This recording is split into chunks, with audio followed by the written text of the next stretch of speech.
आज की इस डिबेट में शामिल हैं भारतीय जनता पार्टी के नेता सत्यपाल सिंह जी, डीएम कॉलेज के प्राचार्य डॉक्टर मुकेश राठौर जी भी कुछ देर में जुड़ेंगे हमसे।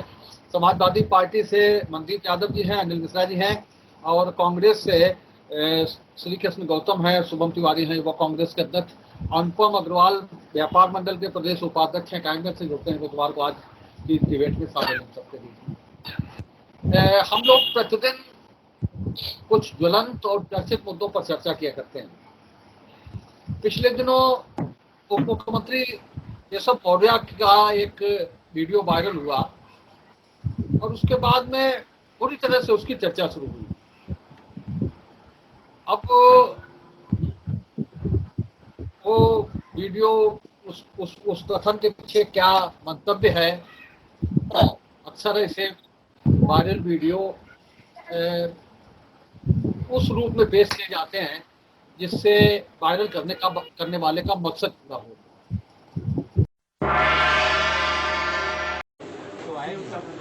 सबसे पहले आप लोग लगवाएंगे क्योंकि सोशल डिस्टेंसिंग का पालन आप लोग। सर सराय नायक पत्रकारों के साथ कैसे न्याय होगा सर? समस्या गौशालाओं की है सर, कैसे न्याय? सर सराय नायक पत्रकार जो पिटे हैं कैसे न्याय होगा? पत्रकारिता छोड़ करके नेतागिरी करो। नहीं सर, एक बार बताएं, एप्लीकेशन दे चुके पास नेतागिरी कर रहे हैं।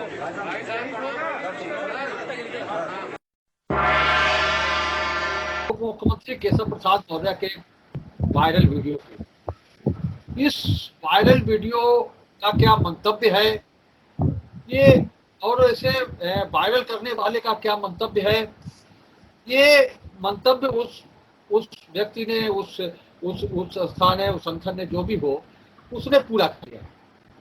हम यहाँ पर कोट कर रहे थे कि कुमार विश्वास जब राजनीति करते थे दिल्ली में, उस समय उनका एक वीडियो वायरल हुआ था और किसी पुराने कवि सम्मेलन के संचालन के दौरान उनकी एक पंक्ति को काट करके और वो पेश किया गया। उसके बाद कुमार विश्वास बराबर उस मामले में सफाई देते रहे कि भाई हमारा ये फला तारीख का, फला संघ का और फला स्थान का ये संचालन का ये वीडियो है जो जिसे वायरल किया जा रहा है और इसका असली रूप ये है। लेकिन हुआ ये कि कुमार विश्वास का जो नुकसान होना था वो नुकसान हो गया। वही इस वीडियो को भी लेकर के है। वीडियो एक प्रेस कॉन्फ्रेंस का है। वीडियो में तमाम लोग जो हैं, तमाम पत्रकार हैं, और ये सवाल आखिर में जब उप मुख्यमंत्री उठने को हैं तब ये पूछा जा रहा है कि पत्रकारों पर बहुत हमले हो रहे हैं, पत्रकारों की कैसे सुरक्षा हो। तो जवाब में ये उनके द्वारा कहा जाता है कि भाई पत्रकार राजनीति ज्वाइन कर रहे हैं। अब वीडियो की सच्चाई क्या है ये तो अभी पता नहीं हो पाई, लेकिन उसका उपयोग दुरुपयोग जिन्हें करना था उन्होंने शुरू कर दिया। क्या कथन के पीछे क्या मंतव्य है मौर्य जी का, ये नहीं कहा जा सकता। पिछले सालों में प्रधानमंत्री जी का भी एक वक्तव्य बहुत चर्चित हुआ था कि जिसमें उन्होंने युवाओं को पकौड़े बेचने की सलाह दी थी, किस संदर्भ में उन्होंने कहा था, लेकिन बाद में उसका बड़ा उपयोग दुरुपयोग हुआ और काफी दिनों मुद्दा विरोधियों के पास रहा। विपक्षी दलों ने उसे हाईलाइट किया और कहा कि इस तरह की सलाह प्रधानमंत्री को नहीं देनी चाहिए। तो ये जो स्थितियां हैं, ये तो वास्तव में एक स्थिति है कि जो हम लोगों ने कई बार यहाँ पर चर्चा भी की है कि पत्रकारों की हत्याएं हो रही हैं, पत्रकार सुरक्षित नहीं हैं और अधिकारियों का जो दबाव है वो बढ़ रहा है। हम लोगों ने यहाँ पिछले दिनों हम लोगों ने काफी लड़ाई लड़के जो सरकारी मीटिंगें होती हैं, प्रशासनिक बैठकें होती हैं, और प्रशासनिक बैठकों में भी उन समीक्षात्मक बैठकों को छोड़ करके जिनमें अधिकारियों की सरकार होती है उनको छोड़ करके बोर्ड बैठक की मीटिंग है, बोर्ड परीक्षाओं की बैठक है, बाढ़ तैयारियों की बैठक है, किसी योजनाओं का ऋण वितरण है, इस तरह की योजनाएं भी सभागार में होती हैं। और उन बैठकों में हम लोगों ने जब अध्यक्ष होते थे तो हमने काफी विरोध करके डीएम से बात करके और ये अनुरोध किया था कि कम से कम इतना आपातकाल न किया जाए। और कम से कम जो समीक्षात्मक बैठकें हैं उनमें पत्रकारों को प्रवेश मिले। तो उस दौरान डीएम ने कहा कि भाई सॉरी, और हमें इस बारे में बहुत जानकारी नहीं थी, और इस तरह की बैठकों में हमें मीडिया को बुलाने में कोई आपत्ति नहीं। लेकिन अभी परसों में फिर जानकारी हुई, इधर लॉकडाउन रहा, आना जाना कम रहा, पता लगा कि फिर वो प्रतिबंध लागू हो गया बैठक। अब किसी प्रकार की कोई बैठक मीडिया कवर नहीं करता प्रशासन की। जो चाहे अधिकारी करें और जो चाहे वो बता दें। तो अधिकारियों की जो स्थिति है, पत्रकारों की जो स्थिति है, उस पर कई बार हम लोग बहुत विस्तार से चर्चा कर चुके हैं। आधा घंटा 30-40 मिनट बहुत विस्तार से चर्चा की है। तो ये स्थिति तो है। सवाल तो लाजमी है कि अगर सक्षम व्यक्ति है जिससे सवाल ये पूछा जाए, जो सरकार चलाता है, जो व्यवस्था देखता है, उससे सवाल तो पूछा जा सकता है कि पत्रकारों की सुरक्षा के लिए सरकार क्या कर रही है। लेकिन उसका जो जवाब है वो जवाब सही है या इसे भी तोड़ मोड़ करके पेश किया गया है, इस बारे में हम बहुत स्पष्ट नहीं कर सकते। लेकिन अगर मंशा यही है, जवाब यही है, तो निश्चित रूप से कहीं ना कहीं चर्चा का विषय बनता है।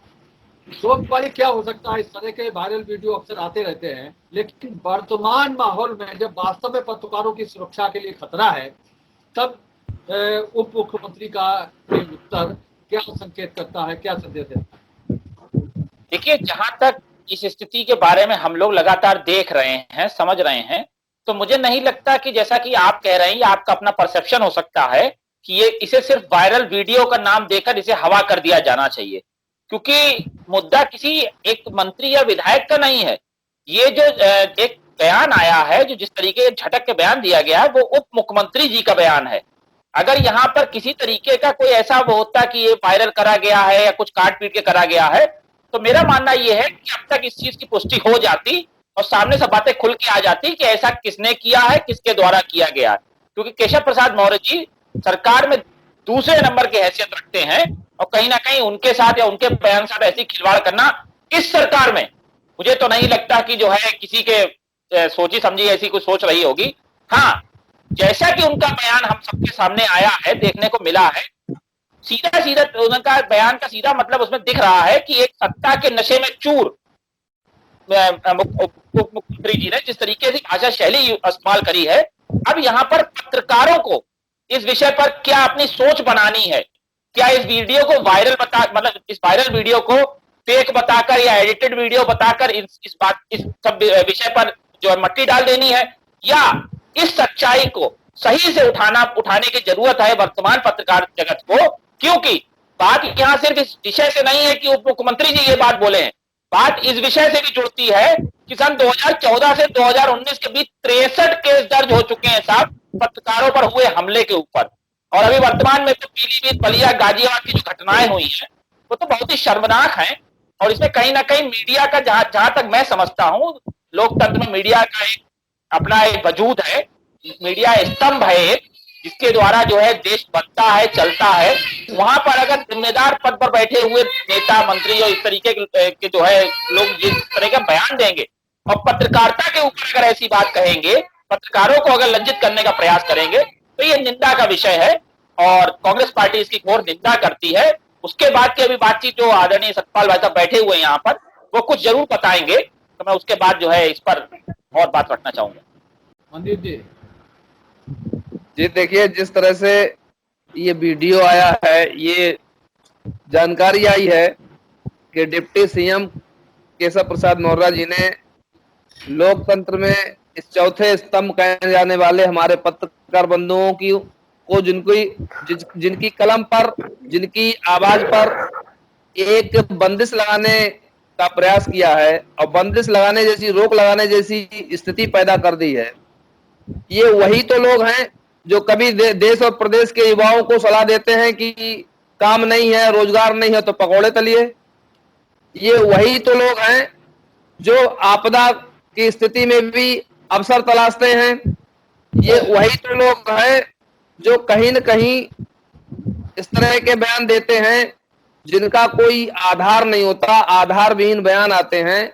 ऐसी स्थिति में हमारे जो पत्रकार बंधुओं को, पत्रकार साथियों को ऐसी स्थिति, ऐसे समय पे बयान देना, और जहां तक मैं समझता हूं कि अपना सवाल पूछना, अपनी बात पूछना, आज उत्तर प्रदेश में विशेष तौर से ये अपराध हो गया है। पत्रकार साथियों के सामने भी ये चीजें स्पष्ट रूप से आ चुकी हैं कि आप सवाल नहीं पूछ सकते हैं। सवाल पूछना गुनाह हो गया है। सवाल पूछा जाएगा तो वो सलाह देंगे, सलाह दे देंगे कि आप पत्रकारिता छोड़ दीजिए, नेतागिरी करिए। ये सलाह देने, ये सरकार सिर्फ और सिर्फ सलाह देने का काम करती है, जो विगत लगातार देखने को मिल रहा है। किसी को रोजगार के नाम पे पकौड़ी बेचने की सलाह देंगे, किसी पत्रकार को हमारे जो देखने को मिल रहा है नेतागिरी करने का काम देंगे, सलाह देंगे। तो सिर्फ और सिर्फ ये सलाह देने का काम करते हैं, जो लगातार देख रहा है। जी गौतम जी। जी शेखर जी, आखिर को इस प्रजातंत्र में शिकायत करने का हर नागरिक को अधिकार है, और जो मीडिया को ही इस तरह का जवाब दे रहे हैं तो जनसाधारण की क्या हालत होती होगी, ये समझ में नहीं आ रहा। और ये लोग तो सब सत्ता के मद में चूर हो चुके हैं। हमेशा यही नहीं, और भी बहुत से नेता हैं जो उल्टी सीधी बातें करते हैं। तो ये बहुत गलत बात है। हकीकत बात यह है, इन्हें सत्ता तो इनको मिल गई है, मगर इनको कोई भाषा शैली या सरकार चलाने का कोई किसी तरह का अनुभव नहीं है। और ये जो उन्होंने पत्रकारों के विषय में जो कहा है, मैं इसकी घोर निंदा करता हूं। और पत्रकार जो मीडिया है वो लोकतंत्र में एक बहुत मजबूत स्तंभ है, उसके साथ इस तरह से नहीं करना चाहिए। उन्होंने बात इसलिए कह दी है कि अगर ऐसी झंझट पे झंझला के बात कह दी, ना ये ज्यादा बात कर पाएंगे ना हम उसका जवाब दे पाएंगे, कुछ करा धरा तो है नहीं। तो ये एक बात को खत्म करने के लिए, ना जवाब देने के लिए इस तरह का उन्होंने उल्टी सीधी बातें बोल दी। मेरी तो समझ में यही आ रहा है। मिश्रा जी, अनिल मिश्रा जी। शेखर जी, संवैधानिक शीर्षस्थ पद पर बैठे हुए व्यक्ति के द्वारा और जिसने संविधान की शपथ ली हो, इतना गैर संवैधानिक बयान देना निहायत शर्मनाक है। इसकी जितनी भी निंदा की जाए वो थोड़ी है। किसी भी नागरिक को जो जीवन की सुरक्षा का अधिकार मिला है संविधान के अंतर्गत, यहाँ पत्रकार तो जो है वो अपने एक मजबूत स्तंभ है लोकतंत्र के, और लोकतंत्र की हिमायत की, लोकतंत्र की हिफाजत की जिम्मेदारी जिसके कंधे पे है, वो इतना उपहासात्मक ढंग से अगर बात कर रहा है तो एक बात लगती है कि या तो कहीं किसी गलती से उस पद पर बिठा दिया गया, या धोखे से या जानबूझ करके बिठा दिया गया। एक ही उसका इलाज है कि उसको तत्काल उस पद से इस्तीफा स्वयं देना चाहिए, और अथवा उससे उसको निकाल दिया जाना चाहिए। अगर कुछ बचा ही नहीं फिर उसके पश्चात तो, जब अगर पत्रकारों के संदर्भ में ये बात होने लगी है तो इसके पश्चात तो कुछ नहीं बचता है। क्या मौलिक अधिकार के विरोध में ये बयान नहीं है? क्या स्वतंत्रता के अधिकार के विरोध का ये बयान नहीं है?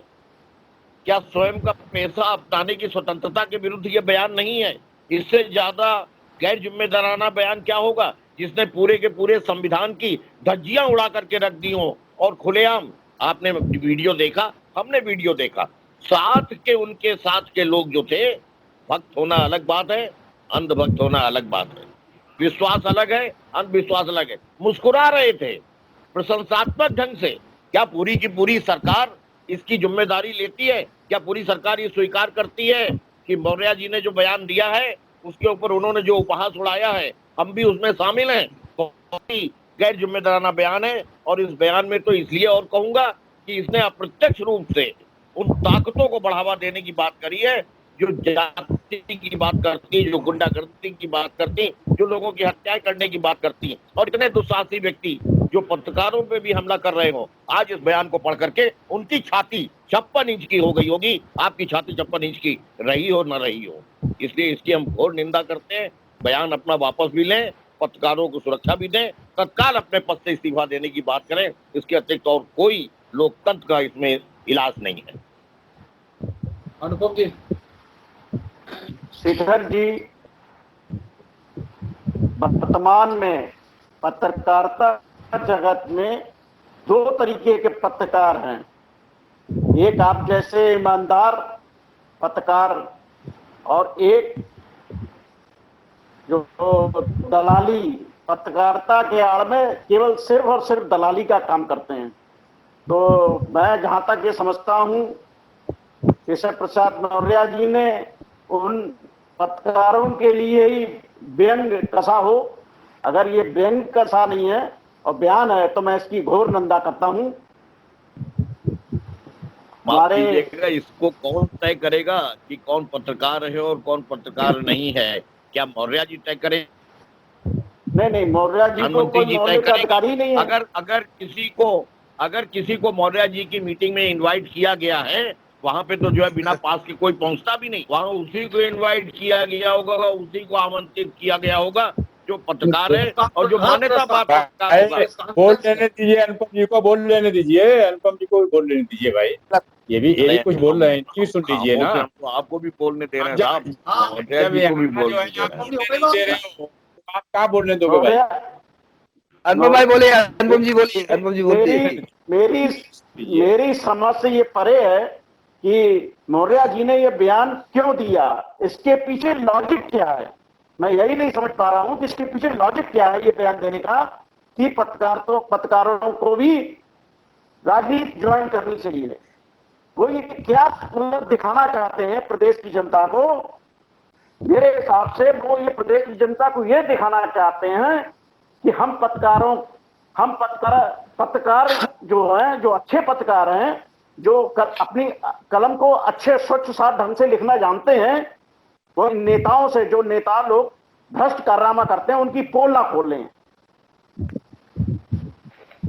इसी संदर्भ में कि वह देखिए शेखर जी, मुझे एक कहावत है अपने यहाँ कि सूत न कपास जुलाए घर लट्ठम लट्ठा।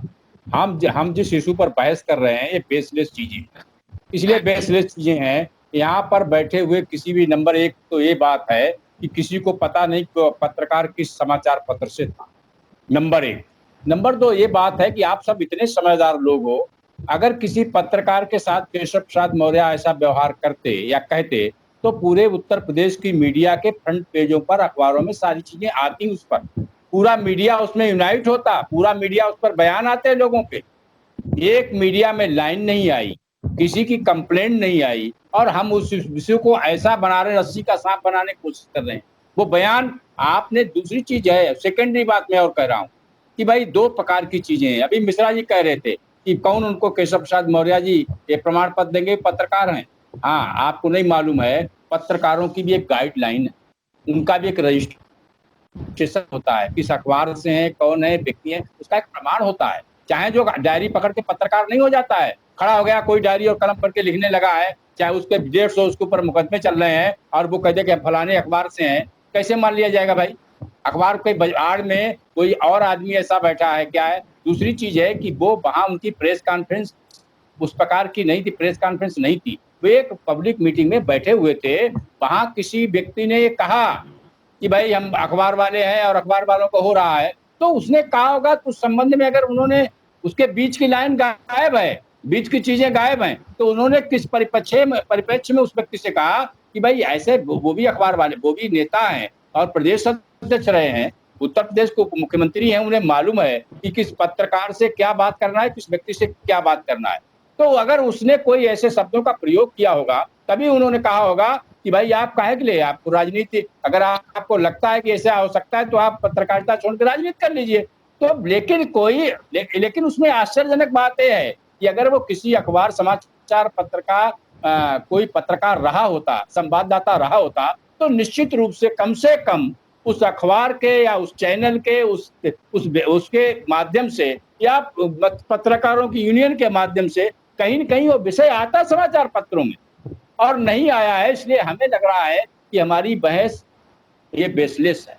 और जहां तक पकौड़ा करने की बात है, ये लोग पकौड़ा की बात करते हैं बार बार। जरा मुझे बताओ ना, पकौड़ा तलना कोई बेइज्जती की बात है क्या? जो लोग पकौड़े की दुकान किए हैं, जो लोग होटल खोले हैं, 5 स्टार होटल में ही पकौड़े तले जाते हैं, क्या उन लोगों का मेडिकल के बेइज्जती की बात है? इंजीनियरिंग और मेडिकल की पढ़ाई करने वालों के लिए बेइज्जती की बात है भाई साहब।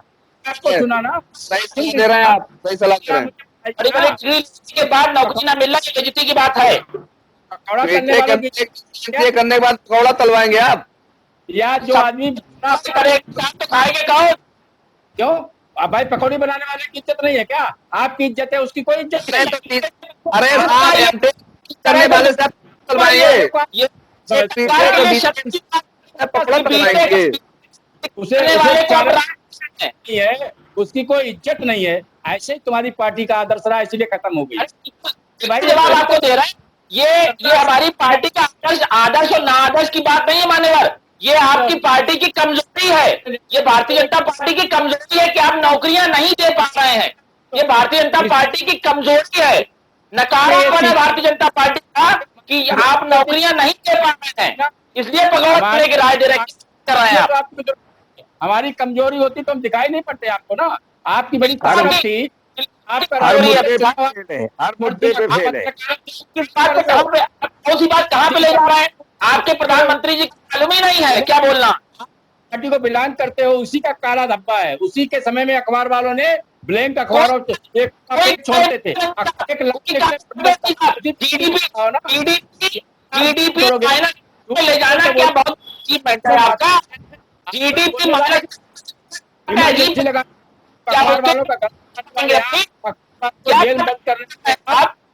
वीडियो वायरल प्रवचन कर रहे हो, पहले अपनी पार्टी का इतिहास सुनिए। अरे मेरी पार्टी से क्या, भारतीय जनता पार्टी से ज्यादा बढ़िया भाई साहब, क्या बात कर रहे हैं आप? ना वही कांग्रेस है ना। आपसे इतिहास जानने की जरूरत नहीं है। हमारा जीडीपी में चलता है, आपका माइनस जीडीपी में चलता है, कांग्रेस का प्लस जीडीपी भाई आज जीडीपी में चलता है साहब। क्या बात इसका अधिकार नहीं? और अखबार वाले का नाम बता दीजिए जिसको उन्होंने बोला है। अखबार से साथ जरा बताओ ना। अखबार वाली तो मैं आपको बता दूं, आपका साइबर सेल इतना कमजोर है, भारतीय जनता पार्टी की सरकार में साइबर सेल इतना कमजोर है कि आप तक अभी ये नहीं पता कर पाए कि ये फेक न्यूज कौन चला रहा है। भारतीय जनता पार्टी की सरकार में साइबर सेल इतना कमजोर है, इसकी भी जिम्मेदारी आपके ऊपर है कि फेक खबर फैलाई जा रही है और आपको मालूम नहीं है। इतना कमजोर साइबर सेल आपकी सरकार का। अखबार में वालों सबसे भ्रष्टाचारी सरकार के आप नेता हो। 18 मंत्री जेल में गए जिन पर भ्रष्टाचार का आरोप था। आप हमारी सरकार कर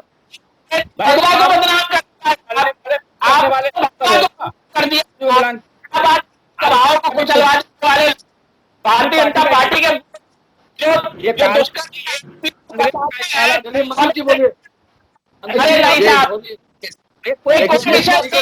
जिस तरह से जनता पार्टी के सतपाल जी ने कहा है, भारतीय जनता पार्टी जिस तरह आपकी बात रखी है, तो कुछ चैनल के अखबार के पत्रकार हैं, कहाँ तक सुनिए आप जिस तरह से कहा है, तो मेरा मानना यह है कि माननीय उप मुख्यमंत्री केशव प्रसाद मौर्य जी की वो पब्लिक मीटिंग तो थी नहीं, पहली बात, और पब्लिक मीटिंग नहीं थी, काउंटेड लोग पहली बात।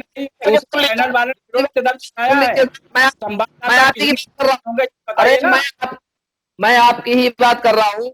अगर ये लगता है भारतीय जनता पार्टी और सरकार को कि ये न्यूज फेक बनाई गई है, एडिटेड न्यूज है, एडिटेड वीडियो है, तो सरकार सुनिए। अरे यही तो बात जाएगा। आप कोई आपको नहीं है, कोई समाचार वाला लगा रहा, किसी को जवाब दे देंगे, सपा वालों को जवाब दे देंगे। सुन लीजिए, पत्रकारों की का जवाब आपको देना है। आपको किस जवाब सवाल सुनेंगे, आप सवाल सुनना ही करते हैं, आप सवाल सुनना, आप जो सही सवाल सुनेंगे। आपको आप जब पूछने वाले कौन हो? आप कैसे जवाब दिया भाई?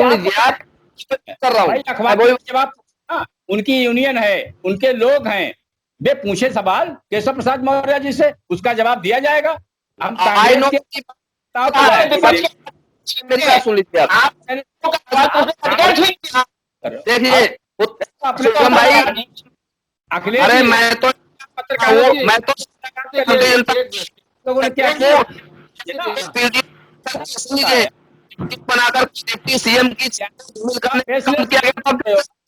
आप जांच कराइए, कार्रवाई कराइए। लगते हो आप उसकी बात करते हो, माफी मांगना चाहिए। किस माफी जाए?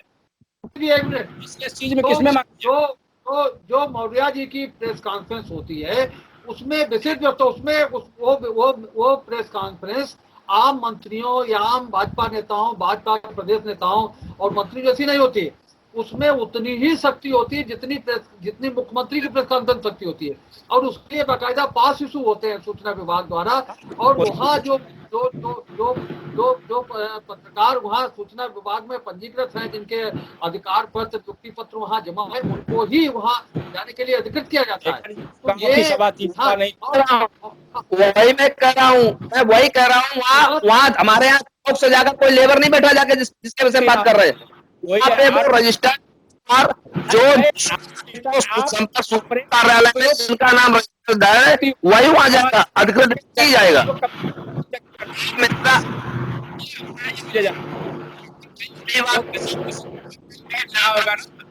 सुनिए, मैं जवाब देना चाहता हूँ। ये बयान नहीं तो सरकार को अपना पक्ष रख देना चाहिए। सरकार को इस वीडियो का अब तक कंटेम कर देना चाहिए था, लेकिन सरकार की तरफ से ऐसा बयान नहीं आया है। जी, मंजीत यादव के कहने से सरकार पक्ष रख देगी। नहीं देख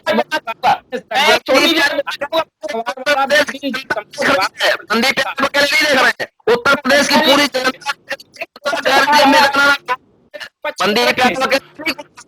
लेकिन प्रदेश की जनता के मंत्री नेता किस तरह से पत्रकारों के साथ व्यवहार कर रहे थे, ये प्रदेश और जो प्रदेश की जनता देख रही है साहब।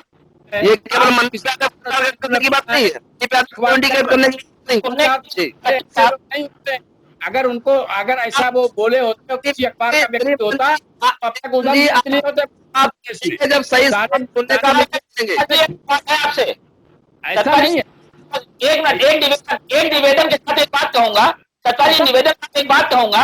आपने जो बात बोली, मैं उस बात को मानता हूं कि ये हो सकता है फेक वीडियो हो, लेकिन एक छोटी सी बात, एक छोटी बात सुन लीजिए। क्या हम आपकी सुन रहे हैं, सुननी पड़ेगी आपको, हमकी सुननी पड़ेगी सर, आपको सुननी पड़ेगी। रुक तो जाइए, आप बात का जवाब भी तो दीजिए। हम धैर्य पूर्वक आपकी बात सुन रहे हैं, मेरी बात भी सुनिए। क्या भारतीय पार्टी की सरकार में साइबर सेल निरंकुश हो चुकी है, साइबर सेल खत्म हो चुकी है, जो अब तक आपको पता ही नहीं चला कि ये फर्जी बयान कैसे गया। देखिए, ये जिम्मेदारी की है। अगर कि आपका जनता होता तो पार्लियामेंट में भी आपका खाता नहीं खुला। एक तो जीती मैडम राष्ट्रीय अध्यक्ष हार गया, हमको हमारा तभी वोट दिया। कहाँ बात ले गए, कहाँ बात ले गए, ये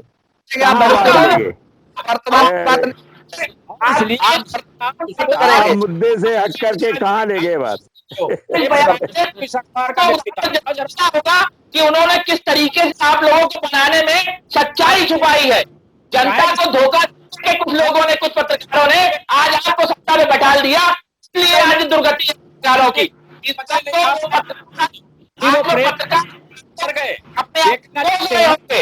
भाई आप प्रेस पे आरोप मत लगाइए कि वो डरते हैं, वे नाकारा है, आप उन पे आरोप मत लगाइए। और जो आरोप है, आप तो साफ कह रहे हैं, आप तो साफ कह रहे हैं, आप तो बोलिए तो आप नाकारा है।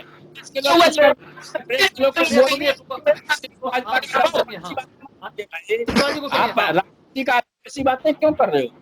आप मिश्रा जी को सुनिए, मिश्रा जी लायक नहीं थे। अनिल मिश्रा जी आवाज आ रही है?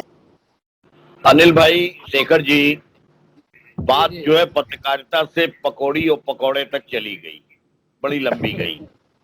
हम मानते हैं कि अगर आप कहते हो कि फेक न्यूज है तो इसकी जानकारी भी और जांच भी होनी चाहिए, और मौर्य जी का बयान आ जाना चाहिए कि पत्रकारों की हिफाजत के लिए आ जाना चाहिए। कोई आरोप नहीं लगा रहा, बयान किस पर आ जाए। आप तो इतने पुराने नेता हो, आप मुझे एक चीज बता दीजिए,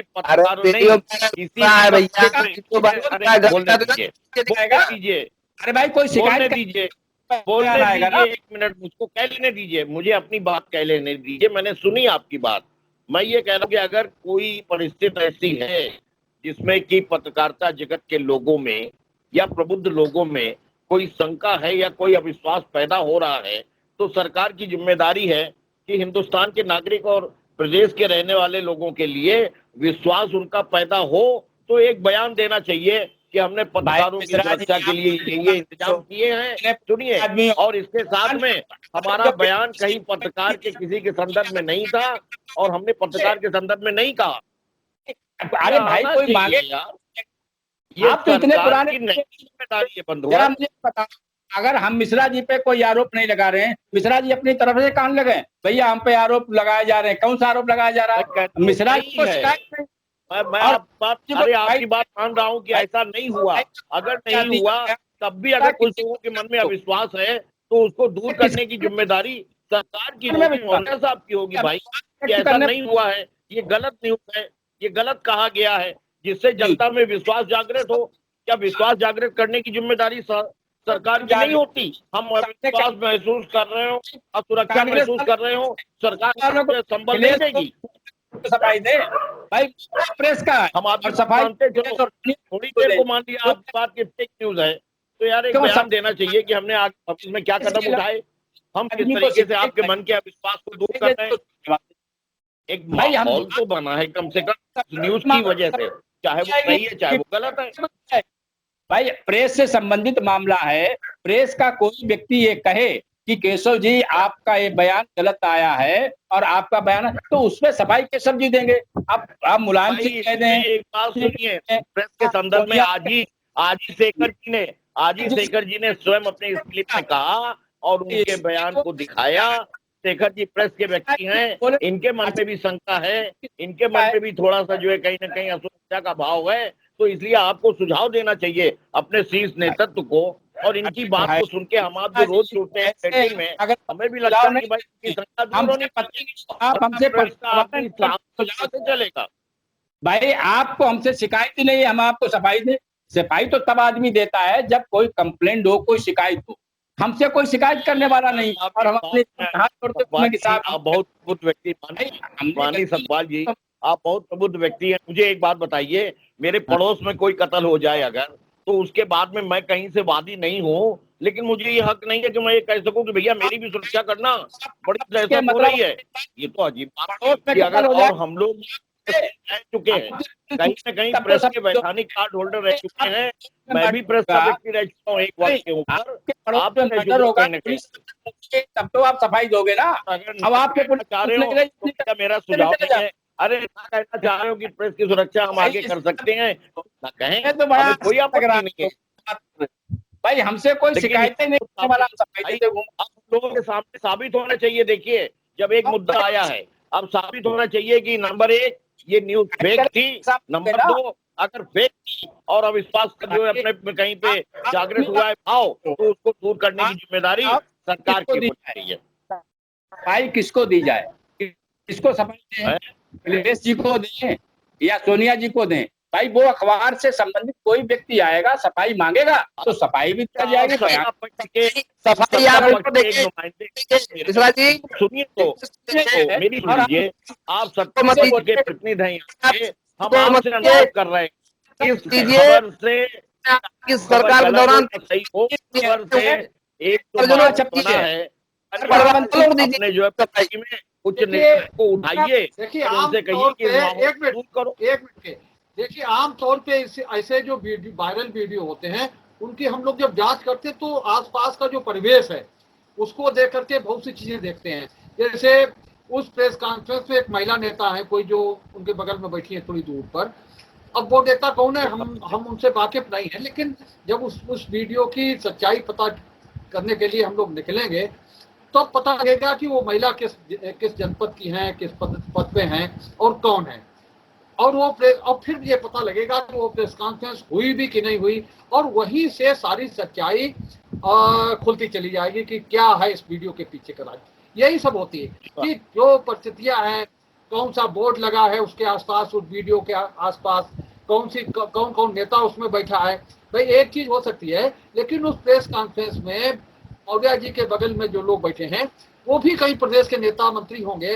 ये जरूरी नहीं कि हर व्यक्ति को हम लोग, हर नेता को हम लोग जानते हो, लेकिन एक महिला दिख रही है जो हरी साड़ी पहने हैं, तो वो कौन है थोड़ा सा अगर हम लोग उसकी इन्वेस्टिगेशन करेंगे तो उसके बारे में भी पता लग जाएगा। लेकिन वही बात जो हमने शुरू में कि मंतव्य अगर क्या है ये बहुत बात स्पष्ट होने की बात है।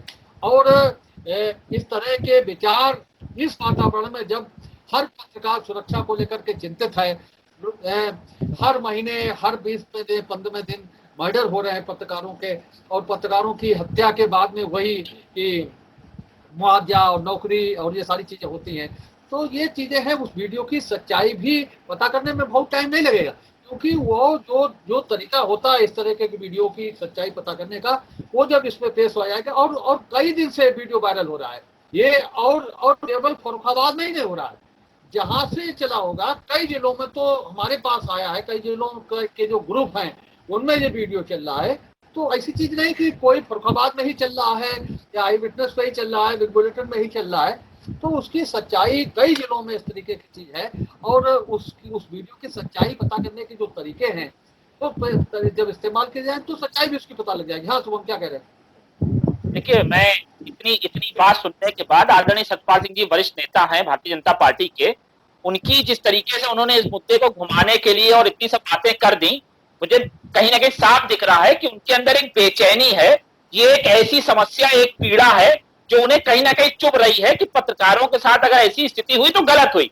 लेकिन मैं उनकी इस बात को लेकर उन्हें धन्यवाद भी प्रेषित करता हूं कि उन्होंने अपनी बहस में इस मामले में सपा कांग्रेस सबको घेरने का प्रयास किया, और अंतरात्मा से वो समझ रहे हैं कि अगर ऐसा बयान दिया गया तो हमने नहीं की। प्रेस की बात हो रही है, पकौड़ा कहाँ से आ गया जरा बताओ आप लोग भाई। आपने प्रेस की बात हो रही है, पकौड़ा आपके यहाँ से आया भाई? तो करने दीजिए साहब, तो कर दीजिए साहब। हम तो आपकी बात सुन रहे हैं, हम तो आपके बड़प्पन की तारीफ ही कर रहे हैं। और दूसरी बात ये है कि सतपाल भाई साहब ने जो बात कही है वो अच्छी बात है, लेकिन कहीं ना कहीं यहाँ पर जो उत्तर प्रदेश की साइबर सेल है वो बहुत गैर जिम्मेदार है कि वर्तमान के उप मुख्यमंत्री जी के ऊपर इतना बड़ा जो है वो चल रहा है सोशल मीडिया में, और साइबर सेल इतनी कमजोर है वो अब तक उसे फाइंड आउट नहीं कर पाई कि उनके साथ ऐसा भद्दा मजाक किसने किया। अरे 10 मिनट लगते हैं साहब साइबर सेल को पूरा प्रदेश हिलाने में। सबसे बड़ा एक मैसेज चल रहा है जिसपे हम लोग बैठ के डिबेट कर रहे हैं। तो इतनी निष्ठावान सरकार जो मतलब मिनिमम मैक्सिमम गवर्नमेंट आ रहे थे, उसके बाद साइबर सेल कमजोर है। तो सब कैसे समय समाप्त हो रहा है, समय समाप्त हो रहा है शुभम। हाँ एक मिनट श्री कृष्ण गौतम जी बोल रहे हैं, 1 मिनट मनदीप यादव जी, उसके बाद समय समाप्त हो रहा है। एक मिनट लेंगे दोनों लोग। जी अगर मौर्य जी ने ये बात नहीं कही है तो ये बात फिर निकली कैसे और पूरे देश में क्यों पहुंची? इसका जब वो सरकार में है तो इसका उन्हें पता लगाना चाहिए, और ये तो है नहीं कि उन्हें मालूम ना हो। वजह ये है कि सारी कमियों को छिपाने के लिए उसका ऐसा ये जवाब है। और रही पकौड़ा की बात, ठाकुर साहब पकौड़ा हमारे हाथ का खाएगा कौन? अगर पकौड़े भी तले कौन खाएगा? आप जरा, अरे कोई नहीं खाएगा। जरा ये लिख दिया जाए कि चमार की दुकान पकौड़ा बिकता है तो कोई नहीं आएगा, कोई चढ़ेगा नहीं। और हमारे यहाँ आके देख लीजिए आप, हमारे यहाँ कोई ये नहीं सोचते हैं। आप उसको ये सारी मनुवादी व्यवस्था के पोषक आप ही लोग हैं, ये वही बात है। एक ये सिर्फ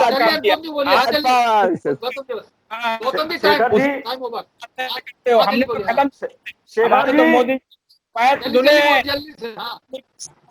शेखर जी आपके बिग बुलेटिन के माध्यम से एक बात कहना चाहता हूं कि हमारे जो पत्रकार भाई हैं, अच्छे पत्रकार भाई हैं, वे अपनी कलम से भ्रष्ट राजनेताओं की पोल अवश्य खोलें। मैं आपके चैनल के माध्यम से सभी अच्छे पत्रकारों से कहना चाहता हूं। ठीक मंत्री जी बोले ना 1 मिनट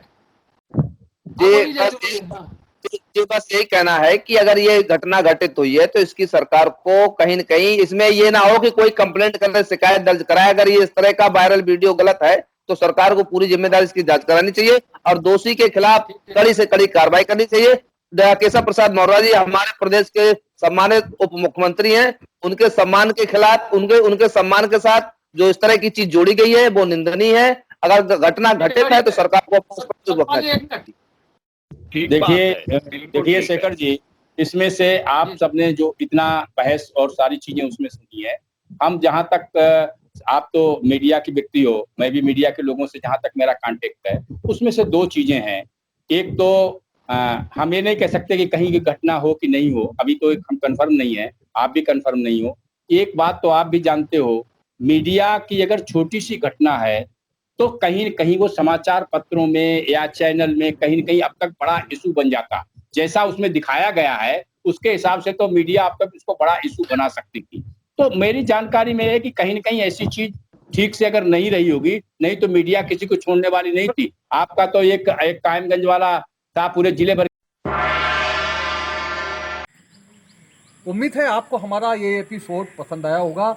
आप हमारे चैनल को सब्सक्राइब करिए, इस वीडियो को लाइक करिए और अपने दोस्तों के साथ शेयर करिए। यही निवेदन आपसे है।